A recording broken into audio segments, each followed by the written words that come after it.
ان هي بتاخد خل التفاح وتشربه كده، وده طبعا غلط غلط غلط، يعني من الحاجات اللي مش المفروض نعملها. احنا خل التفاح زي ما انتم شايفين هو المفروض احط معلقة صغيرة، حطيت كده شوية. بسم الله الرحمن الرحيم. النهاردة هنبتدي المحتوى بتاعنا حاجة جميلة جدا. طبعا هنعمل وصفتين.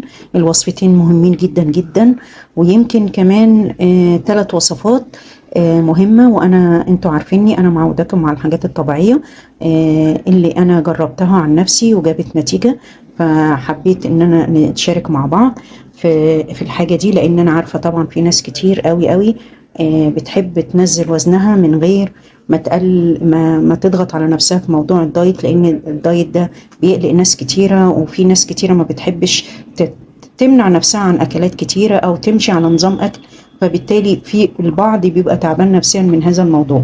في حاجة انا عايزة اكلمكم فيها وبجد بجد عن تجربة حد جربها عملت معاه نتيجة كويسة جدا، وانا جربتها وفعلا حاجة حلوة قوي قوي.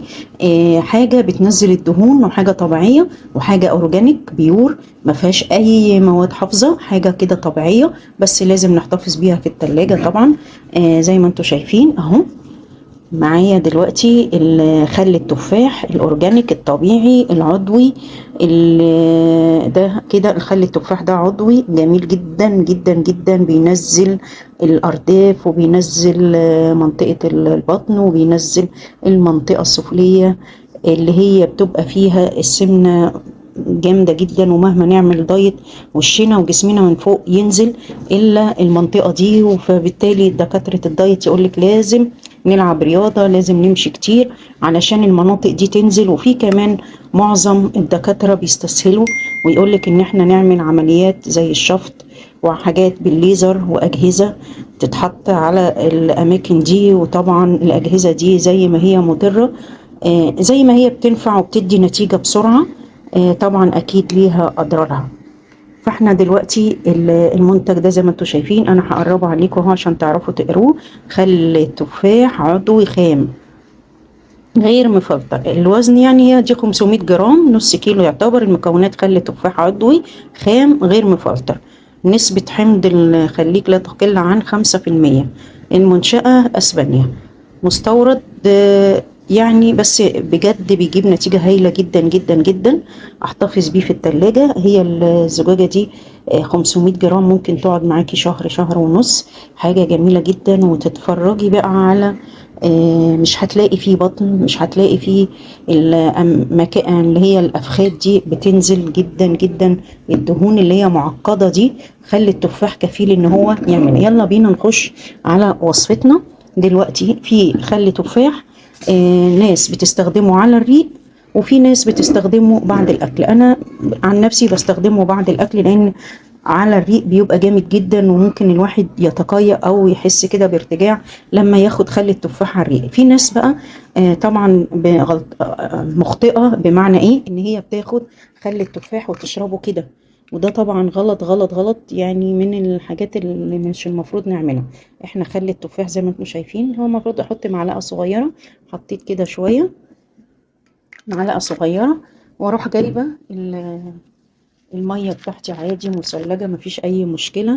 في الشتاء طبعا هتبقى مية فترة، اهو احنا في الصيف بس كده. وابتدي بعد ما اكل الوجبة بتاعتي بنص ساعة ابتدي اشرب الكاسة دي. حلو قوي للهضم، بيساعد على عملية الهضم تبقى منظمة بشكل صحي وطبيعي.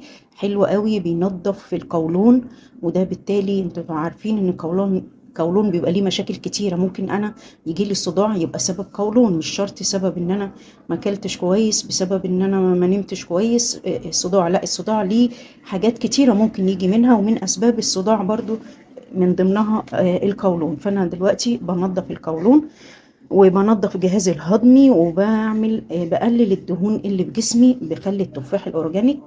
دي وصفتنا الاولانيه. هشرب الشوب ده كده بعد ما اتغدى بنص ساعة، بعد ما افطر بنص ساعة. طبعا في العشاء الواحد ياكل عشاء خفيف، ما ياخدش اكلات اللي هي ما تتهضمش، لان انا طبعا في العشاء بعديها الواحد مش بيعمل مجهود، فبالتالي مش هيحرق كتير، فبالتالي لازم اكل حاجة خفيفة عشان ايه ما تتعبنيش بالليل. معايا بقى الوصفة التانية بتاعتنا هنبتدي نعملها.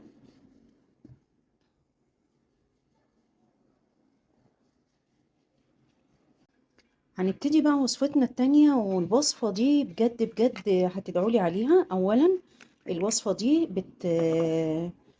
بتنظف بطن يعني معدتنا. طبعا احنا فترات كتيرة بناكل ونشرب ومش عارفة ايه وكده، ما بنشربش كاسة كده تهدي معدتنا، اعشاب حاجة. فاحنا من الوقت للتاني بيحصل امساك وبيحصل معدتنا مكركبة وبيحصل. فانا مش بعمل حاجة اشربها اللي بيها ان انا انضف القولون وانضف جهازي الهضمي. فانا النهاردة جايه لكم مشروب من البيت هننضف بيه الجهاز الهضمي والقولون مع بعض. بصوا ادي هحط معلقه من خل التفاح. ما عندكيش طبعا اللي انا جايباه دوت، ممكن تحطي معلقه صغيره من الخل التفاح. في خل تفاح عادي ممكن احط منه. تمام. بعد ما حطيت معلقه خل التفاح، معايا بقى كمان ايه تاني زي ما انتم شايفين، ده زيت زيتون.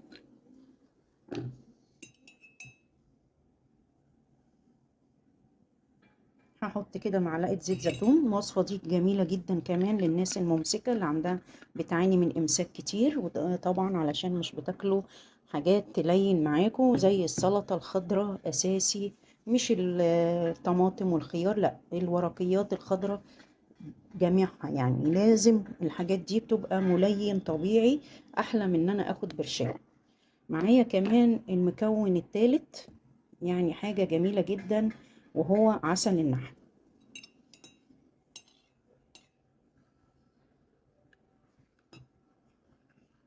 زي ما انتم شايفين حطيت معلقة عسل من النحل. طبعا العسل مفيد جدا جدا لينا ولأطفالنا، حاجة صحية وجميلة. معلقة كده على كوب مية بتخلي أكني شربت كوباية عسل. يعني لما أحط معلقة عسل مع كاسة مية وأقلبها وأشربها، للناس اللي ما بتبقاش حابة تشرب العسل كده بالمعلقة وتحس إن هي مش عايزة، وأطفالنا ما بيرضوش، فأنا أحط معلقة العسل وأروح جايبة